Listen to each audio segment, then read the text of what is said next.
Have you ever wondered why your plants turn purple? Well, in this video, we're going to get into it. Please remember to like, share, and subscribe. It always helps with the YouTube algorithm. Come here to perfectgardens.com for all your growing essential needs. Whether you need complete grow room packages, tents, cabinets, film for blacking out, grow lights, hydroponics, growing essentials. There are no guarantees in life, although I'm pretty sure I can beat anyone's price out there. Just let me know.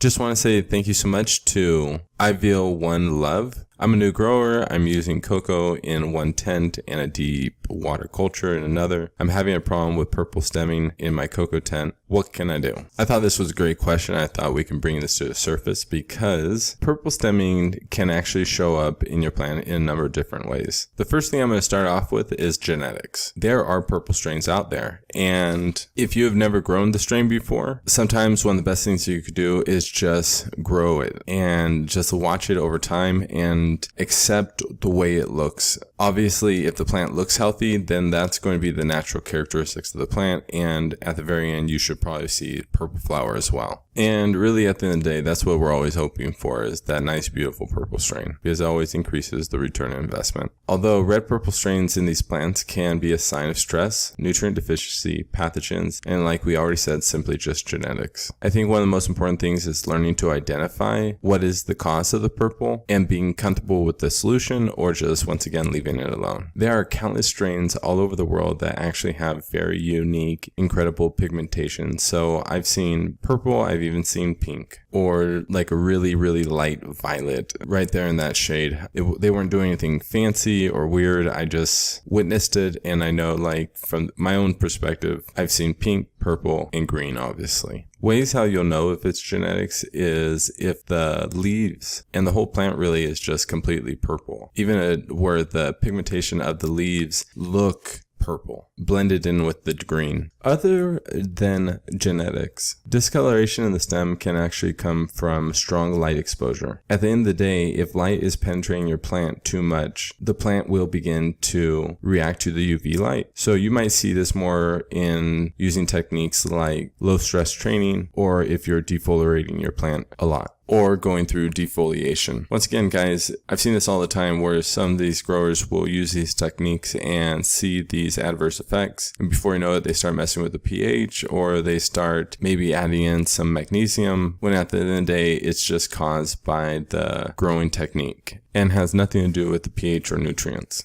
Purple actually can arise from stress caused by pathogens. You have to remember that the purple is either going to be caused from a magnesium deficiency or a phosphorus deficiency, and it's either going to appear in your stems or in your leaves in different ways. So if you're running into a pathogen issue like Pharsalia wilt or botrytis, each of these two things are affecting your nutrient uptake one way or another, one through your root system, the next through your stem. Each of these robbing nutrients from your plant or not allowing nutrients to get to the rest of your plant, causing this purple to begin to appear in your plant. The Pharsalia wilt will either happen in the very beginning, and I've witnessed it normally between week 2 or 3 into flowering. After you switch over, for some reason the plants just droop over, and I don't know why the plant is able to grow during the whole veg time, but for some reason right when it kicks into week 3 the plant just drops off. Just kind of having a small epiphany right now. I wish I could go back and look at some of my past pictures and find them, but each of these grows where the plants did drop off, I wonder if the stems were purple or shines of purple, veininess of purple. I'm gonna have to go back. If any of you guys can know what I'm talking about right now or kind of picture what I'm describing, I'd love to get your opinion and put a comment down below. Obviously, as the plant's dampening off, sometimes the stem appears dark brown, red, or slightly purple. You might see the dampening off more in the roots because roots will slightly become slimy as well. These are all different signs and symptoms of problems arising and how you're actually able to determine what the problem is. And once again, the color is the symptom, right? It's kind of giving you a sign saying, hey, this is going on. And then as you begin to burrow down, you actually be able to identify the actual issue and maybe actually create a solution to save your plants, or possibly just get rid of your crop because you realize you won't be able to come back from it. So the nutrient deficiency will appear in a wide range, right? So if you're having magnesium issues, it's going to appear in the leaves before it appears in the stem. And how is it going to appear in the leaves? Well, you're going to see the leaves turn yellow and the veins stay green. The magnesium deficiency tends to also cause petolus. The stalk attaching a leaf to the stem tends to turn red. So see, once again, these symptoms appear in different ways, right? You're going to see it in the leaf first, then you're going to see it in the stem. If it stops there, obviously you're going to realize it's a magnesium deficiency. If it's a phosphorus deficiency, this will include red and purple stems followed by brown dried up leaves. You may also notice the leaves start to turn purple actually within the cells themselves, and I know what I'm talking about. A lot of people see it. The leaf will actually turn purple, but it's not all turning purple. It's losing its green and purple is staying behind in a sense. That's phosphorus deficiencies. The purple color is due to accumulation of sugars that favors the synthesis of anthocyanin, a purple color pigmentation. I always love learning something new. Didn't know that one for this video. Obviously, just like any other nutrient lockout, what causes it is either an oversaturation of nutrients, unstable pH, water. It's really interesting. You never know when you throw something off balance how it's going to affect your plant. But as you get in tune to your plants, you'll be able to identify the issue and be able to adjust accordingly. Because we talk about the law of minimum and the law of tolerance all the time. I always talk about drops of balance and trace minerals. Everyone knows this, right? If you drink too much RO water or distilled water, it's not good for you. It leaches your electrolytes and all of your minerals out of your body. It's the same thing with these plants. If you're overwatering and your electrolytes get thrown off, well, the plant's going to get all haywire. So to go back and answer the question with the cocoa grow, most likely you're having an issue with salts build up in your cocoa, your pH is probably off, and there could be a good chance that there's too much heat in your room. I could be wrong, but I bet you those three things are circling around your issue. A good rough checklist to always go through is, do I have root shock? Are there pests or plagues in my grow room? Is the temperature or humidity not the ideal environment for the plants? Is there light or heat stress? Have I checked my pH? When was the last time I just gave good clean water to my plants? Am I over fertilizing my plants? If you go through this basic checklist in your mind every single time a problem arises, you should normally be able to determine the root cause of the problem. Thank you so much. Please remember to like, share, and subscribe. Have a great grow, everyone.